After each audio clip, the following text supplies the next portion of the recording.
tudo bem? Eu sou a professora Adriana Romero e a gente vai começar uma aula agora sobre respiração celular. Essa é a primeira aula do módulo de metabolismo. Vamos lá? E aí eu já começo fazendo uma pergunta para vocês. Como os seres humanos obtêm energia? Os seres humanos eles podem obter energia por meio da alimentação.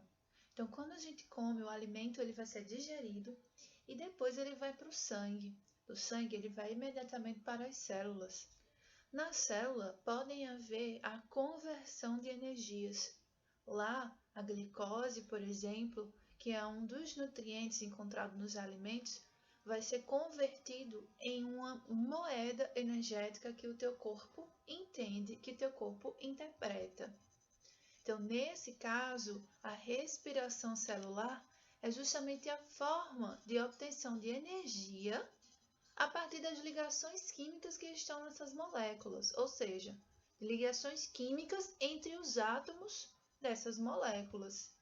A maioria dos seres vivos vão produzir a moeda energética, que é o ATP, trifosfato de adenosina, por meio dessa respiração, a respiração aeróbica.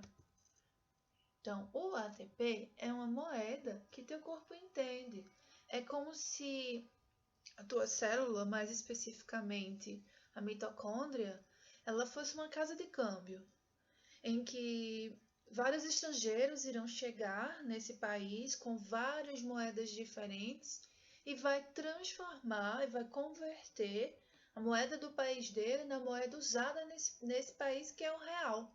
Então, a mitocôndria, ela vai ser a tua casa de câmbio, onde várias moedas energéticas vão ser convertidas na moeda em que o seu corpo entende, que é o ATP, trifosfato de adenosina ou adenosina trifosfato. São utilizados não só a glicose, mas também outros carboidratos e ácidos graxos. São degradados também, transformados em moléculas de dióxido de carbono, que você libera na respiração, esse CO2, porque ele deixa o meio tóxico, ou seja, o meio fica ácido. E também são produzidas moléculas de água, que é para diminuir também essa acidez, como você vai aprender logo mais.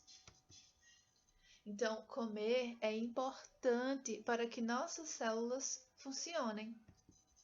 E aqui está a equação geral da respiração celular. Entenda, uma molécula de glicose mais 6 moléculas de gás oxigênio vão ser convertidos em 6 moléculas de gás carbônico, CO2, o dióxido de carbono, mais 6 moléculas de água, mais 30 ATPs, que é a sua moeda energética.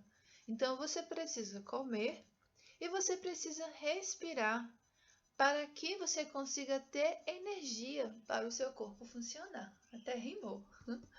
Aqui você tem o ATP, certo? O ATP ele é constituído de uma adenina, aquela base nitrogenada que a gente estuda quando está vendo o assunto de ácidos nucleicos, né? Adenina, timina, guanina, citosina.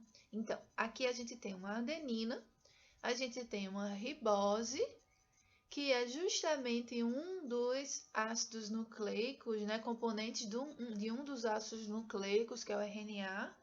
A ribose é uma pentose, é um carboidrato que compõe o RNA, ácido ribonucleico, no caso. E temos 3 íons fosfatos. E aí, todas essas estruturas a gente chama de ATP.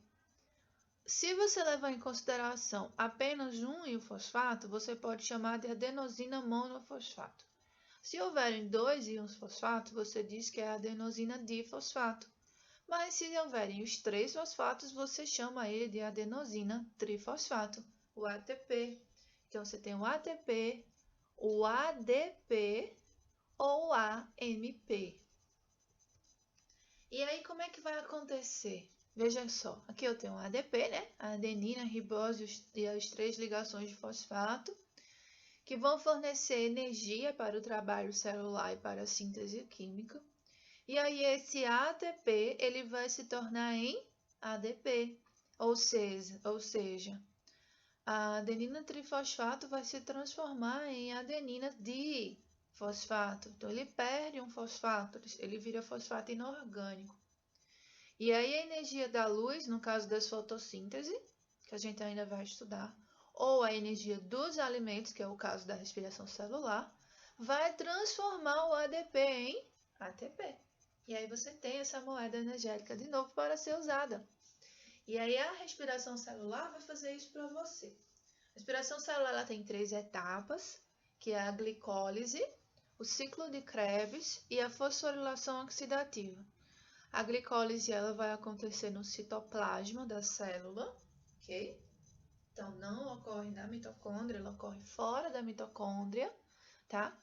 A gente vai ter a glicose sendo transformada em piruvato ou ácido pirúvico. E aqui você produz 2 ATPs, né? O saldo vão ser de 2 ATPs. E aí a próxima etapa é o ciclo de Krebs, que ocorre justamente nessa região da mitocôndria, certo? Esse espaço aqui, ó, entre as membranas.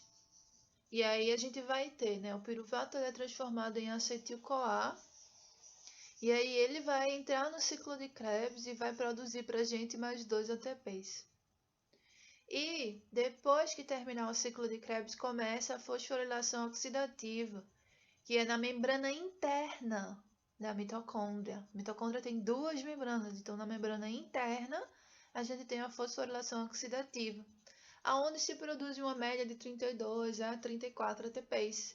Então agora a gente vai estudar, né, essas etapas, tá?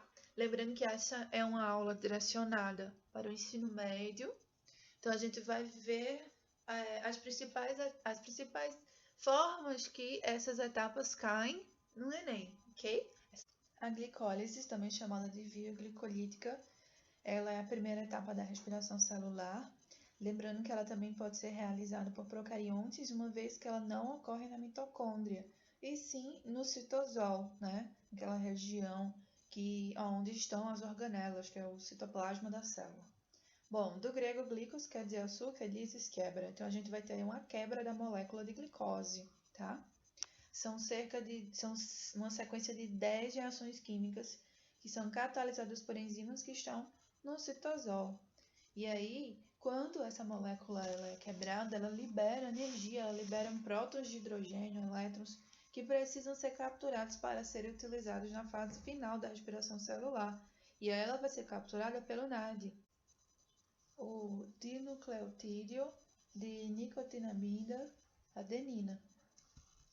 E é um processo anaeróbico, uma vez que não ocorre a utilização do gás oxigênio. Então vamos tentar entender aqui, acompanhe. Você tem aqui a molécula de glicose, que ela está sendo representada por 6 bolinhas cinzas, tá? Essas bolinhas, elas são os carbonos, então a glicose é uma molécula com 6 carbonos. E aí ela vai ser quebrada, mas para ela ser quebrada, ocorre um gasto de ATPs, tá? São 2 ATPs que são gastos. Esses ATPs, eles vão ser quebrados em ADP, que é um fosfato foi utilizado. Então, o que era adenosina trifosfato vira adenosina difosfato. E aí a gente vai ter aqui essa molécula, tá? O fosfato ligado, ó, né? O fosfato que estava aqui ficou aqui na molécula e o que estava aqui também, né? Porque são 2, fica nessa de baixo. E aí a gente vai ter o NAD virando NADH, porque os hidrogênios que foram liberados junto com os elétrons vão ser capturados por esse aceptor aqui, ó, e ele vai virar NADH. Um fosfato inorgânico que está lá no citosol vai se aderir agora ao outro lado da molécula. E aí, estes fosfatos eles vão ser utilizados agora para a produção de ATP. Então, vão chegar 2 ADPs, vão se ligar a cada fosfato, e aí você vai ter 2 ATPs. E, finalmente, você tem o ácido pirúvico sendo produzido, ou piruvato. Aqui embaixo está acontecendo a mesma coisa, né? A mesma sequência. Então, são 2 ácidos pirúvicos produzidos, tá? 2 piruvatos sendo produzidos aqui. O saldo, né? 2 ácidos pirúvicos, 2 NADH, né? Porque você tem NADH sendo produzido aqui em cima e NADH sendo produzido aqui embaixo. E 2 ATPs, tá? 2 ATPs, 2 ATPs. Mas, professora, 2 mais 2 não é 4? Sim, 2 mais 2 são 4. Sendo que você teve um gasto inicial. Então, o saldo energético vão ser só 2, tá? Mas, obviamente, no final vão ser produzidos 4 ATPs. Vamos para o ciclo de Krebs, também chamado de ciclo do ácido cítrico, enfim. Esse ciclo ele foi descoberto por esse alemão aí, o Hans Adolf Krebs, né? Então a gente usa aí o sobrenome dele para colocar aí, homenageá-lo no ciclo, tá? E ele ganha o Nobel de Fisiologia em 1953 porque descobriu esse ciclo aí, tá? Então, antes de se começar o ciclo de Krebs propriamente dito, a gente precisa lembrar que o ácido pirúvico, né, o piruvato, ele vai se transformar numa outra molécula, que é o acetil-CoA, tá? Como é que vai acontecer? Ele vai perder um carbono, tá? E são 3 carbonos, ficou 2, ó. Ele vai perder um carbono, e aí você libera esse carbono na respiração, tá? O CO2 aqui, ó. E aí o NAD, ele também vai virar NADH, porque ele vai ganhar, né, os prótons de hidrogênio e elétrons, então a gente tem a produção NAD aqui, certo? E uma enzima, que é a coenzima A, ela vai se ligar a essa estrutura de 2 carbonos e vai formar então uma substância chamada acetil-CoA para começar o ciclo de Krebs. Então, a gente tem aqui o ácido pirúvico mais a coenzima A mais o NAD, né, que vai se transformar em acetil-CoA. Vai ter um NADH sendo produzido, vai ter gás carbônico sendo produzido e a gente ainda vai ter, né, o próton de hidrogênio aqui, ó, livre, que vai ser também liberado, produzido, né, durante essa quebra. Agora a gente vai entender esse ciclo, ok? Então, o acetil-CoA, né, foi formado, como você viu no slide anterior, ele vai se unir ao oxalacetato.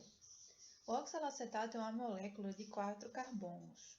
Então, ele se unindo, né, com o acetil, na verdade, porque o CoA ele vai se desprender, né, o acetil vai ter 2 carbonos, ele vai formar o citrato, que é uma molécula de 6 carbonos. O citrato vai perder água, e aí ele passa a ser chamado de isocitrato. E aí, o citrato ele vai perder um carbono, tá? Em forma de CO2.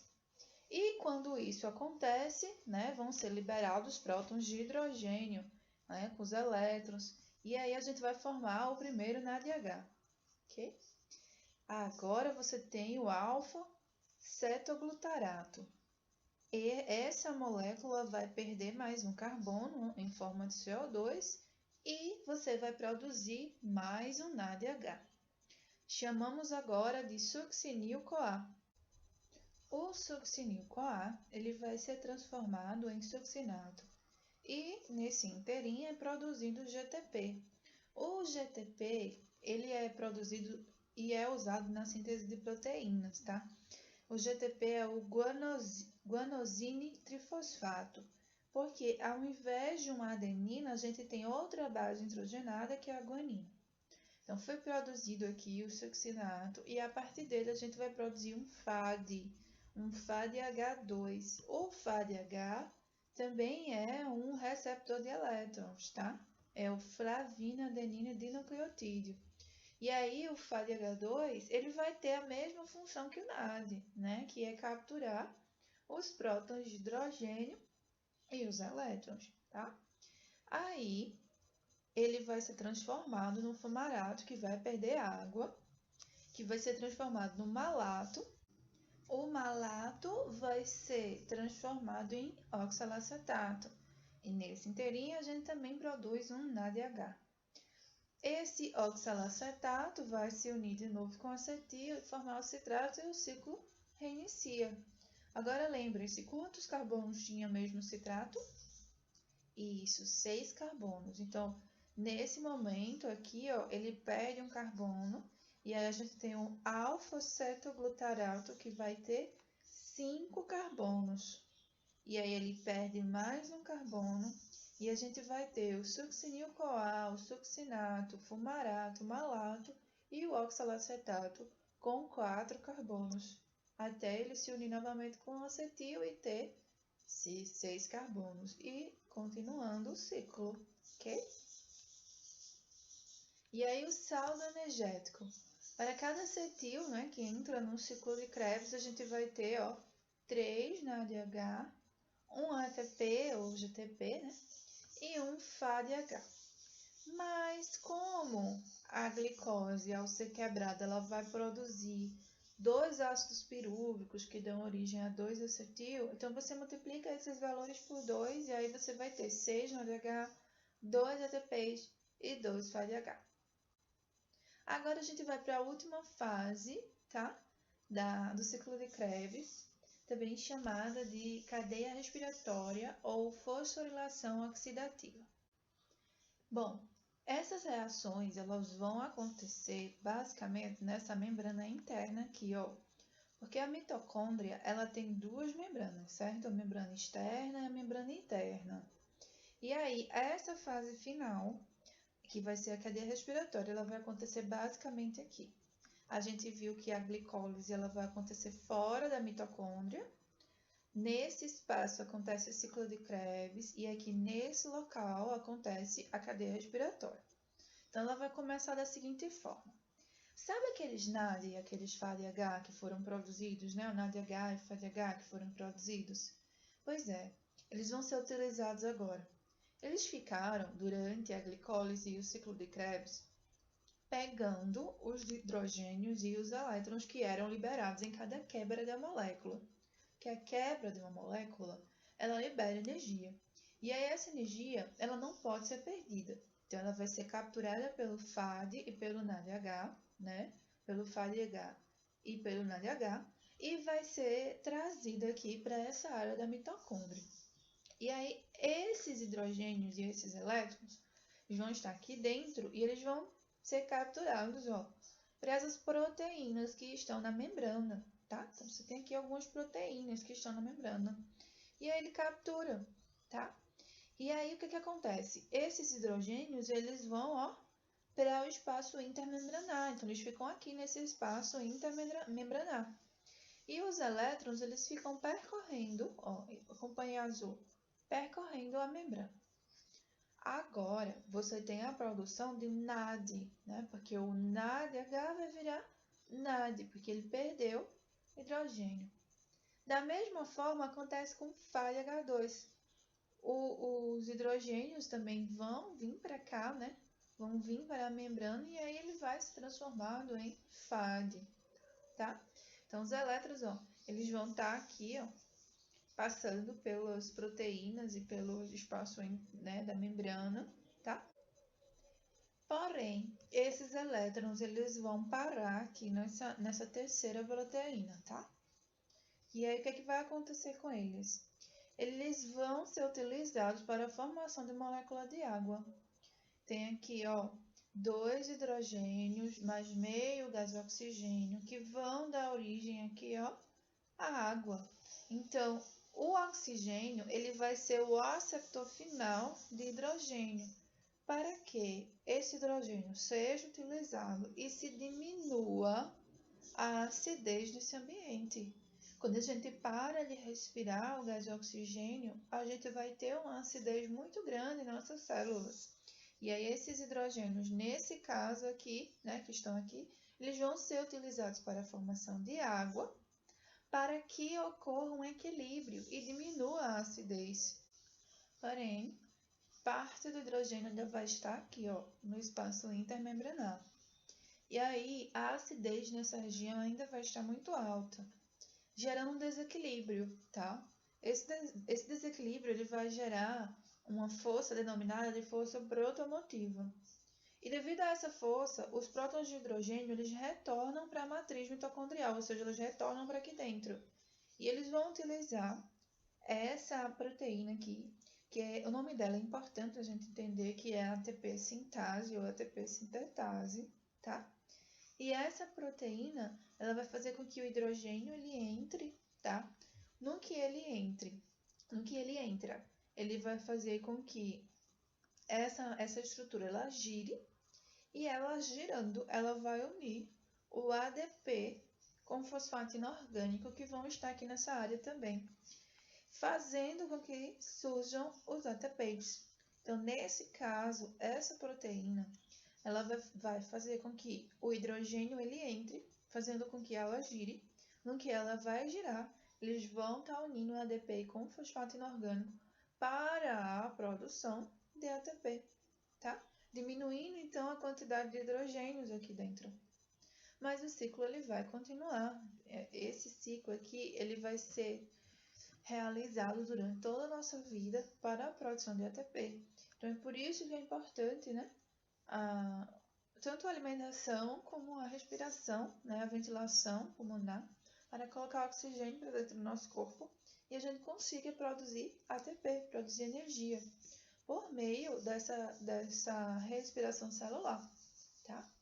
E aí a gente tem aqui o saldo, né, para cada glicose que a gente ingere. A gente vai ter 10 NADH produzidos nessa fosforilação oxidativa. Cada NADH consegue produzir 3 ATPs. Então, o total vão ser de 30 ATPs durante a fosforilação, só a partir do NADH. E também vão ser produzidos 2 FADH2, né, nesse processo aí da fosforilação oxidativa. Cada FAD vai produzir 2 ATPs. Então, 2 vezes 2, 4 ATPs. Durante a fosforilação oxidativa, nós temos 34 ATPs. Durante a glicólise, foi produzido 2 ATPs, né? O saldo final foi de 2 ATPs. Durante o ciclo de Krebs também, o saldo foi de 2 ATPs. Então, o total, durante a respiração celular, são 38 ATPs, tá? Para cada glicose que a gente ingere. E aí eu coloquei a observação, né? Que dependendo da célula, a entrada do piruvato, né? Do ácido pirúvico na mitocôndria pode deixar 12 ATPs, totalizando apenas um saldo de 36 ATPs. Então, isso é relativo. E aí, se você for lembrar das bactérias, né? Que não possuem mitocôndrias, elas vão fazer apenas a glicólise. Então, para cada glicose, elas só vão produzir 2 ATPs, apenas 2 ATPs, tá? No caso dos procariontes. Bom, aqui a gente termina mais uma aula de respiração celular. Essa foi a primeira aula do assunto de metabolismo. Esse assunto de metabolismo é um dos assuntos mais difíceis, tá? Do assunto de biologia. É um dos. Mas se você conseguiu compreender uma parte do assunto, isso já é um bom sinal. Se você tiver dúvidas, assista novamente, certo? Me procure, comente aí embaixo para tirar as dúvidas, que eu vou estar te ajudando. É interessante que você faça as atividades e que assista também ao vídeo de resolução de questões, ok? Até a próxima aula. Tchau, tchau!